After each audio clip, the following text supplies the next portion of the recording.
ஒவ்வொரு இதயத்திலையும் ப்ரூஸ்லி வாழ்ந்துகிட்டு தான் இருக்காரு. ப்ரூஸ்லியோட பேக்ரவுண்ட் பாத்தீங்கன்னா ஒரு சாதாரண மிடில் கிளாஸ் ஃபேமிலி தான். டெய்லி ஏதாவது ஒரு பிரச்சனையை வந்து அவர் இழுத்துட்டு வருவாராம். ஒரு செகண்ட்ல 10 பஞ்ச் பண்ற அளவுக்கு அவரோட டேலண்ட் இருந்ததுன்னு தான் சொல்லணும். நிறைய படிகளை அவரு ஏறி இறங்குறாரு. ப்ரூஸ்லி ஆகிய நான் பல 1000 கோடிகளை சம்பாதிப்பேன் அப்படின்னு சொல்லிட்டு எழுதி வைக்கிறாரு. ப்ரூஸ்லிக்கு இந்த உயரெல்லாம் அவ்வளவு சீக்கிரமா கிடைச்சிருச்சு அப்படின்னு நீங்க தயவு செஞ்சு நினைக்காதீங்க. ஏசியன் அப்படின்றதுக்காகவே அவருக்கு வாய்ப்புகள் மறுக்கப்படுது. வெறும் ஒரு கையை மட்டுமே யூஸ் பண்ணி கிட்டத்தட்ட 400 புஷ்அப் வந்து அவர் பண்ணுவாராம். ப்ரூஸ்லி எல்லாம் மனுஷனே கிடையாது, அவரு ஏதோ டிஃபரெண்டான ஒரு பறவை அப்படின்ற பல பேரு பல விதமா சொல்றத பத்தி நான் எல்லாருமே கேள்விப்பட்டிருப்போம். நம்ம வந்து ஒரு முயற்சி எடுக்கும் போது அதை பார்த்து வீண் முயற்சின்னு தான் இந்த உலகம் சொல்லும். நம்ம நிறைய அவமானங்களை அக்செப்ட் பண்ண வேண்டியது இருக்கு.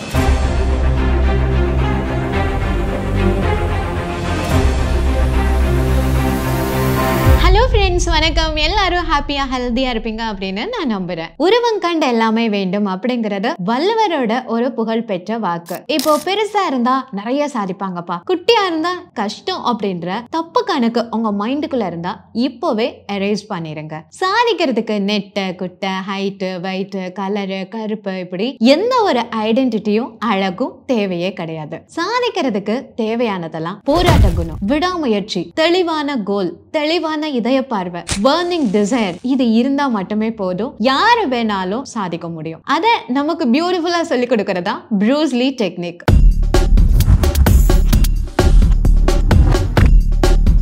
ப்ரூஸ்லி அப்படிங்கிற பேரு கேட்டோன்னா எல்லாருக்கும் ஞாபகம் வந்திருக்கும் அவர் யாருன்னு. வாழ்ந்த காலம் மட்டும் போய் இப்போ வரைக்குமே நம்ம அவரை செலிப்ரேட் பண்ணிட்டு தான் இருக்கோம். ஒவ்வொரு இதயத்திலையும் ஏதோ ஒரு விதத்துல ப்ரூஸ்லி டெய்லியும் வாழ்ந்துகிட்டு தான் இருக்காரு. அதுக்கு காரணம் அவர் நிறைய விஷயங்களை நமக்காக நிறைய தத்துவங்களை சொல்லி கொடுத்துட்டு போயிருக்காரு. உன்னோட இந்த ஃபிங்கர் மேல நிலவை பார்த்த மாதிரி இருக்கணும். கவனம் உன்னோட விரல் மேலேயே இருந்ததுன்னு வச்சுக்கோ, இயற்கையோட சக்தி உனக்கு பரிபூர்ணமா கிடைக்காது. அதை நம்ம ஃபாலோ பண்ணாவே பாதி சக்சஸ் நமக்கு கேரண்டின்னு நான் சொல்லுவேன். இந்த ப்ரூஸ்லி யாரு அப்படின்னா, பிறக்கும் போது அமெரிக்காவில தான் பிறக்குறாங்க. ஆனா அவங்க பேரண்ட்ஸ் ப்ரூஸ்லி பிறந்ததுக்கு அப்புறமே டிசைட் பண்ணிடுறாங்க நம்ம வந்து ஹாங்காங்கே போயிடலாம் அப்படின்னு சொல்லிட்டு. சரின்ட்டு ப்ரூஸ்லியை தூக்கிக்கிட்டு ஹாங்காங்கே அவங்க பேரண்ட்ஸ் வந்துட்டாங்க. ப்ரூஸ்லியோட பேக்ரவுண்ட் பாத்தீங்கன்னா சொல்லிக்கிற அளவுக்கு ரொம்ப பெரிய ரிச் ஃபேமிலி அப்படியெல்லாம் கிடையாது. ஒரு சாதாரண மிடில் கிளாஸ் ஃபேமிலி தான். ப்ரூஸ்லி அந்த தெருக்கல்ல என்ன பண்ணுவாரா,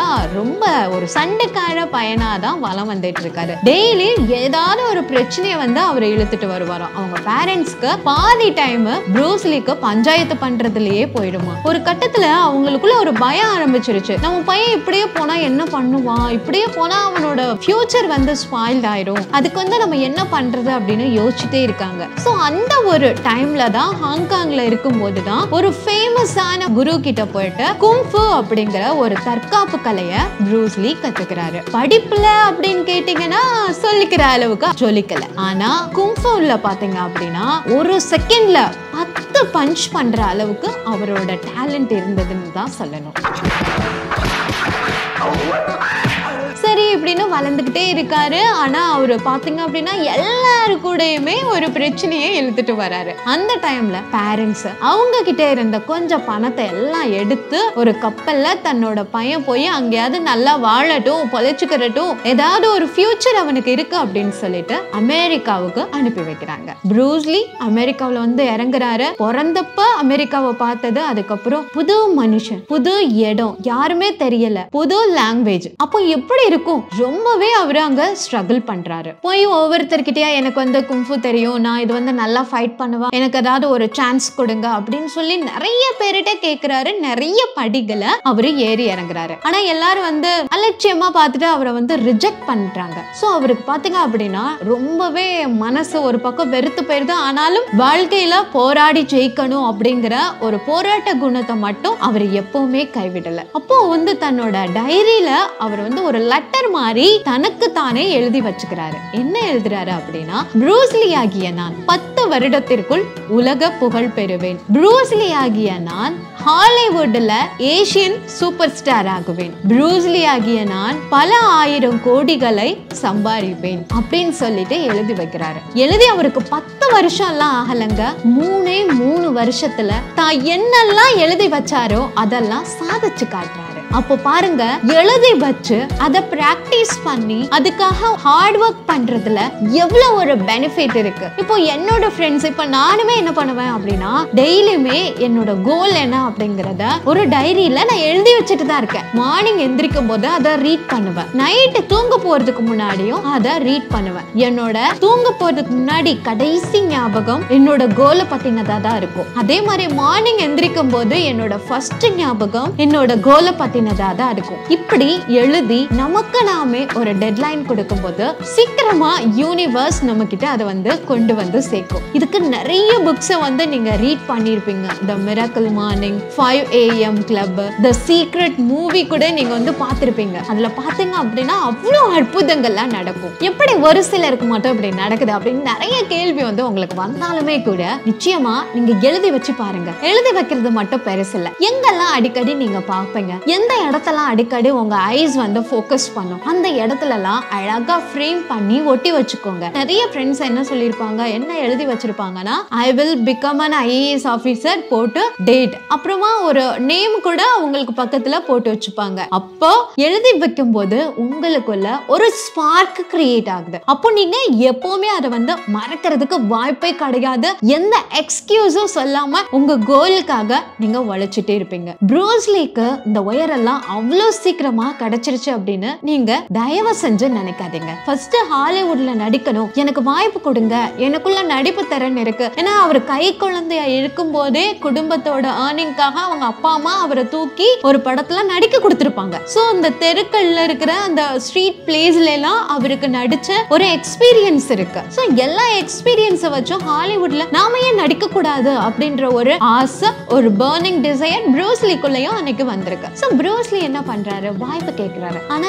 எல்லாரும் அந்த ரேசிசம் அந்த காலகட்டத்துல எல்லாம் பீக்ல இருந்துச்சு அப்படின்னு சொல்லலாம். சோ அப்போ ஏசியன் அப்படின்றதுக்காகவே அவருக்கு வாய்ப்புகள் மறுக்கப்படுது. அகைன் அவர் ஹாங்காங்க்கு வராரு, நிறைய ஹார்ட் ஒர்க் பண்றாரு. அப்புறம் அவர் நடிச்ச என்டர் த டிராகன் படம் ரிலீஸ் ஆகுது. சக்க போட்டுச்சு அப்படின்னு தான் சொல்லணும். ஏசியா மட்டும் இல்ல, ஐரோப்பா, அமெரிக்கா அப்படின்னு சொல்லிட்டு எல்லா கான்டினென்ட்லயும் அவ்வளவு பிரம்மாண்டமா கொண்டாடுறாங்க அவரோட படத்தை. அப்போ ஹாலிவுட்ல இருந்து ஒரு சான்ஸ் தேடி வருது. அப்புறம் தான் ஹாலிவுட்டுக்கு அவர் போறாரு. 1000 கோடியில பல 1000 கோடி, பல மில்லியன் டாலர்ஸ் earn பண்றாரு. அவரோட கனவு நிறைவேறிடுச்சு. சோ உலக ஃபேமஸ் ஆயிட்டாரு. சைனாவுல இருந்த குங்ஃபு அப்படிங்கிற தற்காப்பு கலையை உலகத்துல பாதி இடங்களுக்கு ஸ்ப்ரெட் பண்ணதுல ப்ரூஸ்லிக்கு ஒரு தவிர்க்க முடியாத கான்ட்ரிபியூஷன் இருக்கு. அதை நீங்க நான் எல்லாருமே அக்செப்ட் பண்ணிக்கிட்டு தான் ஆகணும். ப்ரூஸ்லி பாத்தீங்க அப்படின்னா கண்டினியூஸா கேப்பே இல்லாம 1500 புஷஸ் பண்ணிட்டே இருப்பாராம். இதெல்லாம் மனுஷனால பண்ணவே முடியாது, சாத்தியமில்லாத ஒரு விஷயம் அப்படின்னு சொல்லிட்டு இருக்காங்க.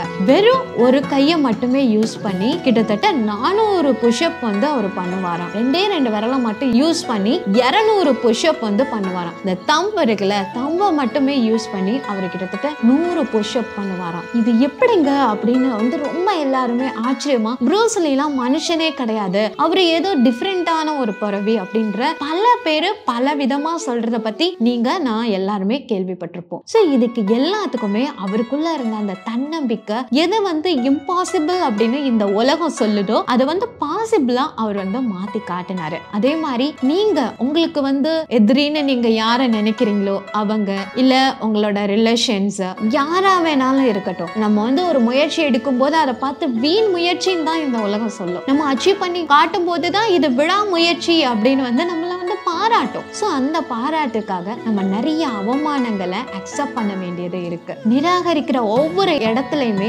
நிராகரிக்கவே முடியாத சக்தியா மாறணும்னா அதுக்கு பேரு தான் வெகுமானம். நமக்கு வர ஒவ்வொரு அவமானங்களையும் வெகுமானமா மாத்தி எப்படி அச்சீவ் பண்றது அப்படின்றத அழகா சொல்லி கொடுக்கிறது தான் இந்த ப்ரூஸ்லி டெக்னிக். ப்ரூஸ்லி சொன்னதுல நிறைய ஃபேமஸான கோட்ஸ் இருந்தாலும் சிலது என்னோட மைண்டை டச் பண்ணதை நான் உங்க கூட ஷேர் பண்ணிக்க ஆசைப்படுறேன். நீரை போல இரு நண்பா அப்படின்னா நீரை போல இந்த நிலையில்லாம நெகிழ்வு தன்மையோட ஒரு ஃபிளெக்சிபிளா மனுஷன் இருக்கணும் அப்படின்னு அவரு சொல்றாரு. நல்ல தகவல்களை அக்செப்ட் பண்ணிக்கோ, உள்வாங்கிக்கோ, தேவையில்லாத விஷயங்களை இக்னோர் பண்ண தவிர்த்துரு, உன்னோட திறமையை மட்டும் நீ மேம்படுத்திக்கிட்டே இரு அப்படின்னு ப்ரூஸ்லி சொல்றாரு. 10,000 டிஃப்ரெண்டான உதைகளை கத்துக்கிறவனை பார்த்து கூட எனக்கு பயம் இல்லை. ஆனா ஒரே உதைய 10,000 தடவை யாரு பிராக்டிஸ் பண்றானோ அவனை பார்த்துதான் எனக்கு பயமா இருக்கு அப்படின்னு சொல்றாராம். அப்போ அது என்ன அப்படின்னா அது டெடிகேஷனை கொடுக்குது. நம்ம கோல்ல அர்ப்பணிப்பு உணர்வு இருந்ததுன்னா எழுதி வச்சுக்கோங்க, நிச்சயமா நீங்க தான் வின்னர். சோ